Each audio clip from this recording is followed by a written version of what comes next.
And this is an Eyewitness News election update. I'm Shade Better-Noir. The countdown is on with less than 2 weeks to Election Day and a lot to get through tonight. We have new details in the race for a New York City mayor. The three candidates are preparing for their final debate.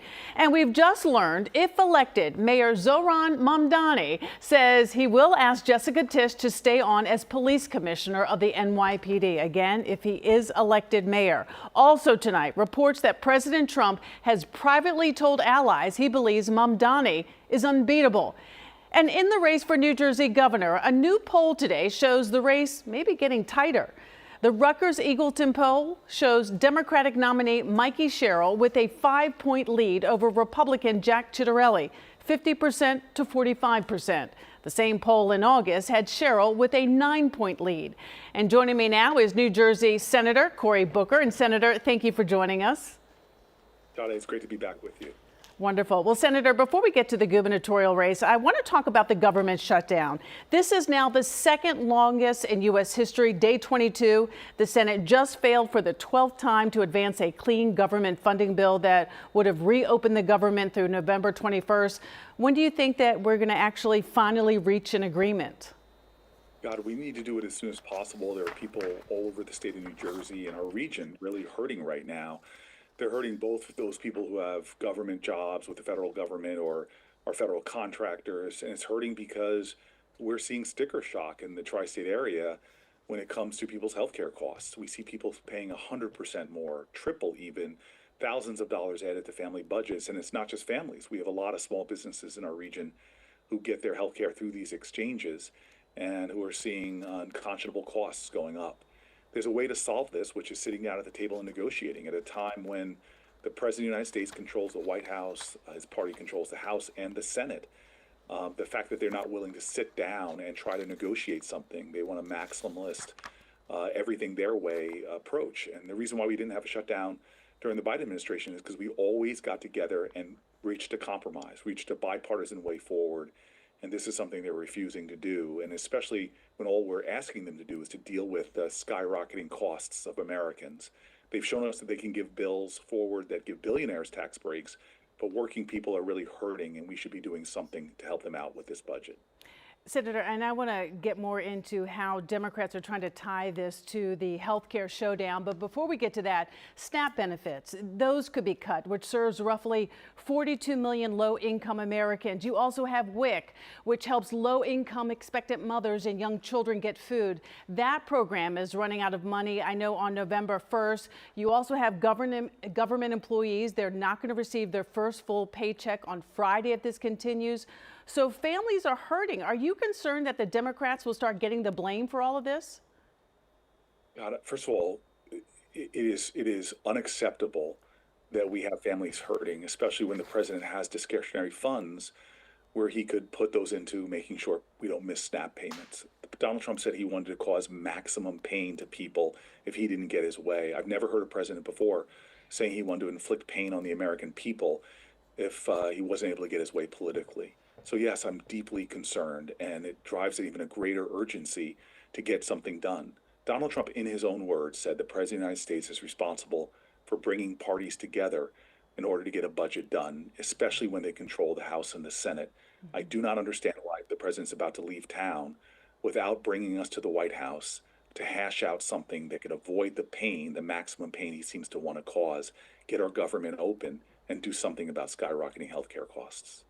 And Senator, I know you're hearing from your constituents. What do you tell people when they say they're just fed up with the government?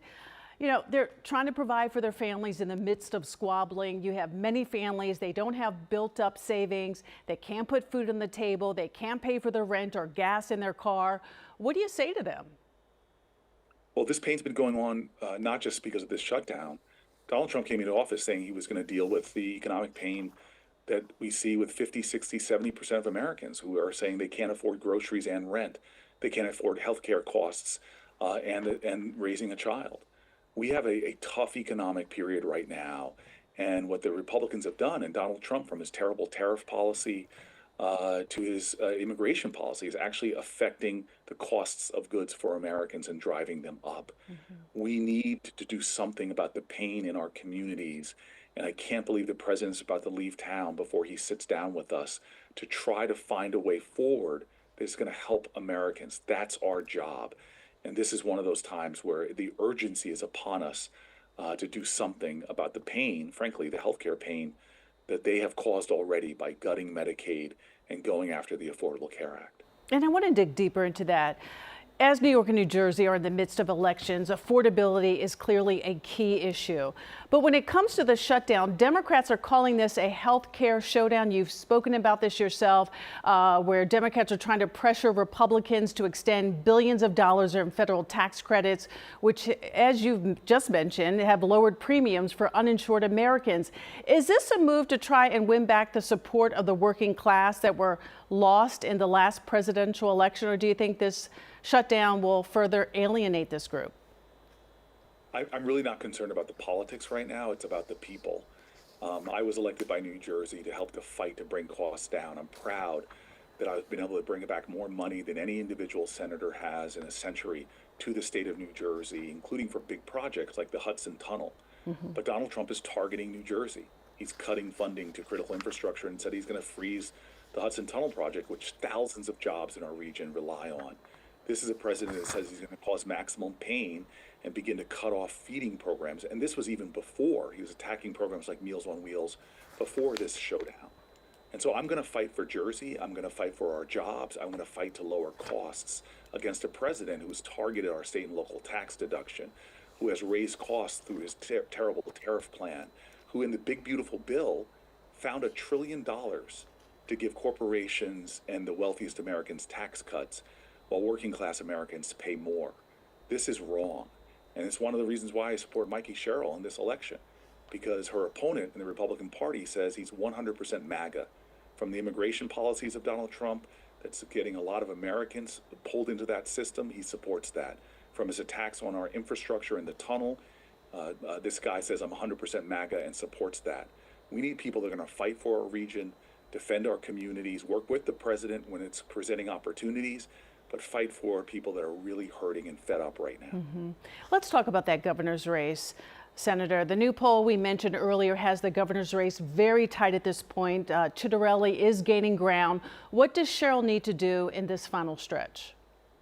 I think she needs to continue to talk about what she has, which is an extraordinary plan for New Jersey, to lower costs on New Jersey families, to find ways to deal with our energy crisis, which is seeing costs go up 20%. She has a bold vision to how to try to make sure New Jersey's costs go down, and then we improve things like our public education system and more.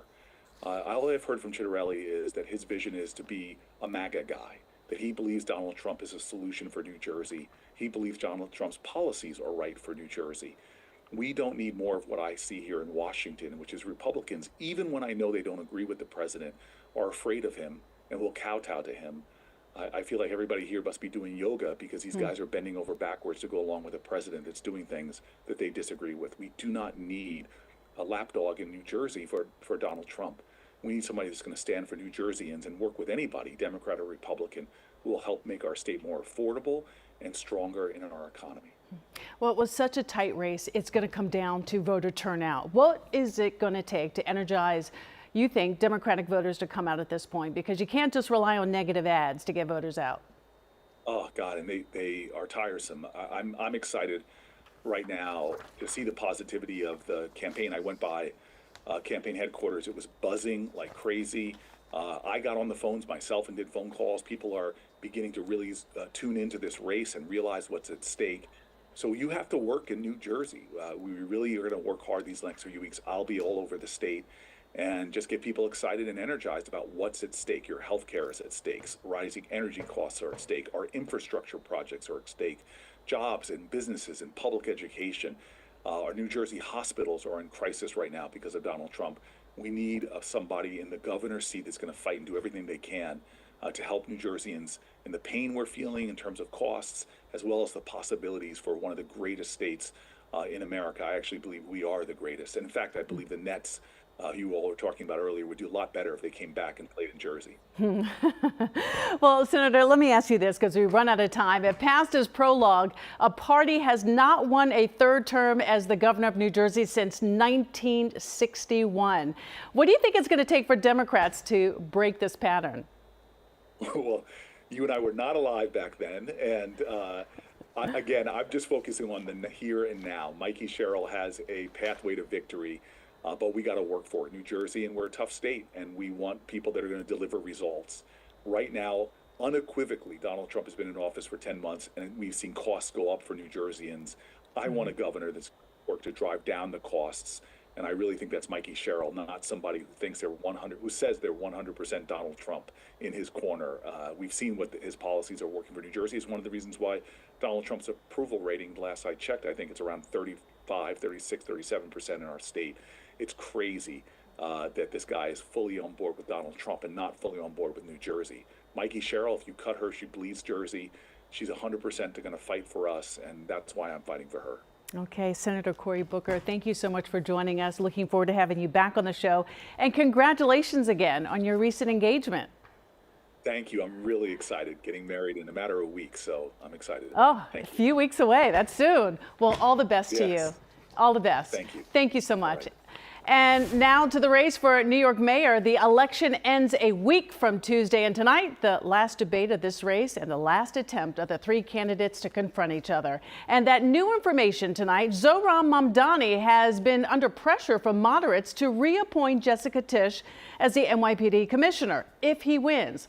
Well, both of his opponents have agreed to do it, but Mamdani, who has faced questions about his policing policies, has not until now. Here's NJ Burkett.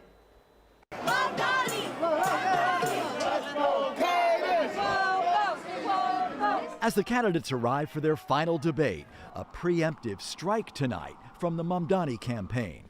Eyewitness News has confirmed that the Democratic nominee has asked NYPD Commissioner Jessica Tisch to remain in her post should he win City Hall. Commissioner Tisch is widely credited for engineering this year's historic drop in crime under Mayor Adams. At last week's debate, Mamdani tried to reassure voters about his commitment to the department. He has no plans to cut funding, but insists that staffing is adequate. Former Governor Andrew Cuomo pledges to hire 5,000 additional officers. Republican Curtis Sliwa, an additional 7,000. And both men questioned Mamdani's experience and his judgment. Zohran, boy, your fantasies are never going to come about in terms of funding everything you want that's going to be free, free, free. It's a fantasy. Let's deal with the reality. This is not a job for a first-timer. What I don't have in experience, I make up for in integrity, and what you don't have in integrity, you could never make up for in experience. Yes. Sliwa has angrily resisted calls for him to drop out of the race, specifically from his own boss at WABC Radio. Hours before tonight's debate, Sliwa went on his own radio station and quit his job. That's why you will never see me ever in the studios of WABC again. Never. No matter how this election turns out. John Katzimatidis is the owner of WABC Radio. He went off, and I just want to do the right thing and tell you how I feel. And that the fact is that Curtis has been working here for WABC for a long time, and he's welcome to work here for a very long time to come.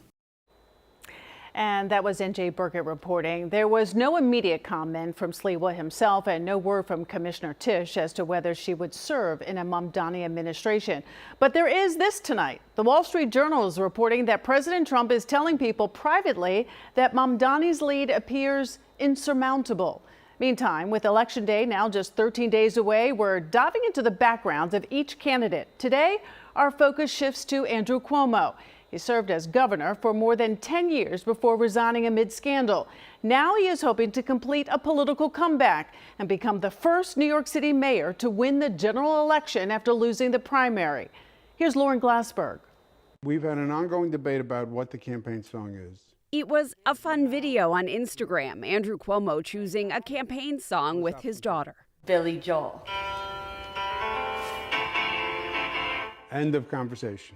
But this was more than a social media post. It was a change in campaign strategy as Cuomo looks to reinvent himself after his disappointing and decisive defeat in the June Democratic primary.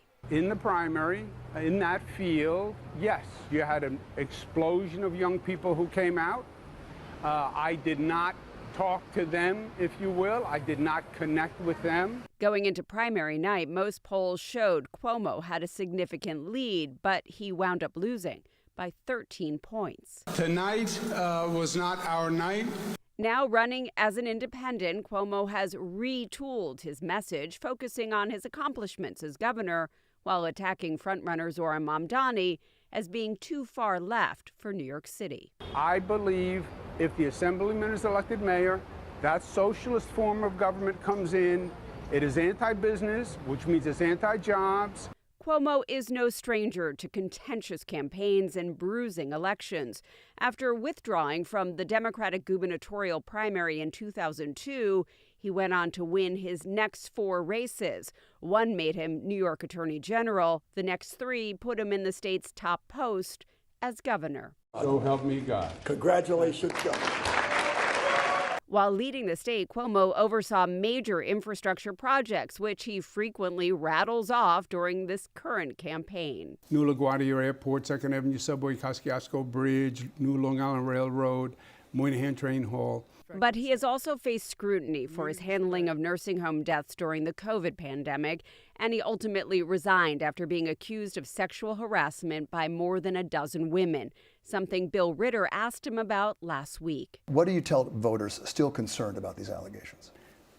When the allegations were made, I said it was political. I said I did nothing wrong. Then went to 5 district attorneys. They all agreed nothing was wrong. We then went to court for 4 years. I was dropped from the cases. Yeah. So nothing came of it. It was political. It's what I said on day one.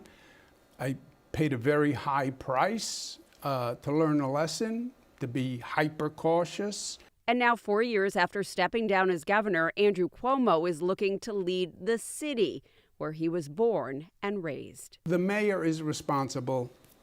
NYPD, hire 5,000 more cops. The public education system, mayoral control, get back to reading and math. Affordability, build 500,000 units, and get it done. Lauren Glassberg, Channel 7, Eyewitness News. Tomorrow, we will look into the rise of Zohran Mamdani as he went from little-known assemblyman to front-runner in the race to lead America's largest city. And watch for the latest fallout from the debate tonight on Eyewitness News at 11. And a reminder for you, early voting is now underway in Connecticut, in New York, and New Jersey. Early voting starts this Saturday, October 25th. Early voting in all 3 states ends on November 2nd. And of course, Election Day is November 4th. I'm Sade Bidder-Noir. Full coverage on all of the big races ahead of Election Day on ABC 7 NY.